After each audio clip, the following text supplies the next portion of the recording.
This video is an overview of our website, monitormyseaweed.com. This is the login page. We will log in using a test account, but users can also register through here. After logging in, we are directed to the dashboard page. In the dashboard page, we see all the different parameter values. We have water level, turbidity, temperature, pH, and salinity. Its data, the optimal value, which we can set through this button, and the date and time in which these readings were acquired. The page refreshes automatically every 5 seconds for this instance, but it can be adjusted depending on the need for the user. We can also access different dashboard per different sensor nodes. We have 3 different sensor nodes. Its online and offline status is displayed through this footer at the bottom.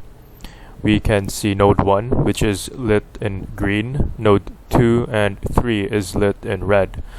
When a node is lit in green, it means it is online. If it is lit in red, it means it is offline. We can access the different dashboard per node.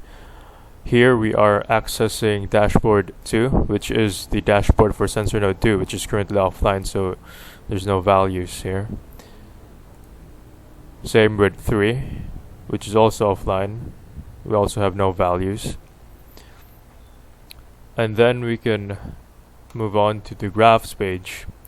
Now in the graphs page, it illustrates the data points that you've seen in the dashboard in a graphical format.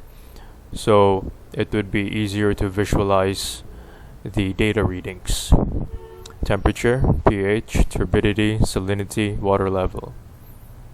And if you hover through the data points, it indicates which date and time that these data were acquired.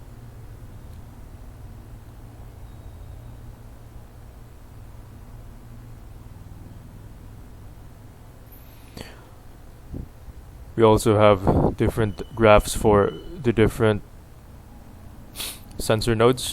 This is for sensor node 2, and this is for sensor node 3. If you notice, the data points are just flat. There's just 0. It's because they're not emitting any new value or any value at all other than 0. This is the automation threshold control page. Now in this page you can control the automation threshold, both its high and low values.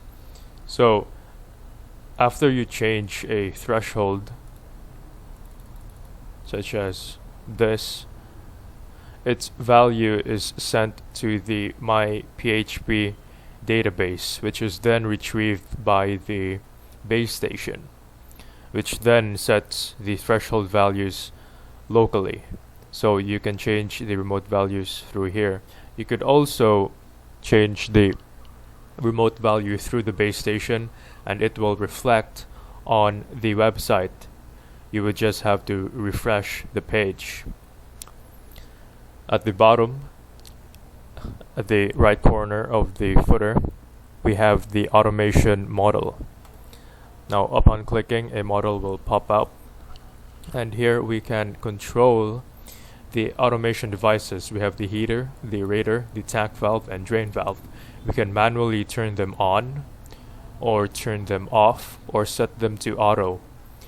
If you choose either of these 3 buttons, they would give a specific value, which is then stored at the MyPHP database, which is then retrieved by the base station. So whatever value that it had received, it will reflect on the local system. So we can control the automation devices manually here or set them to auto.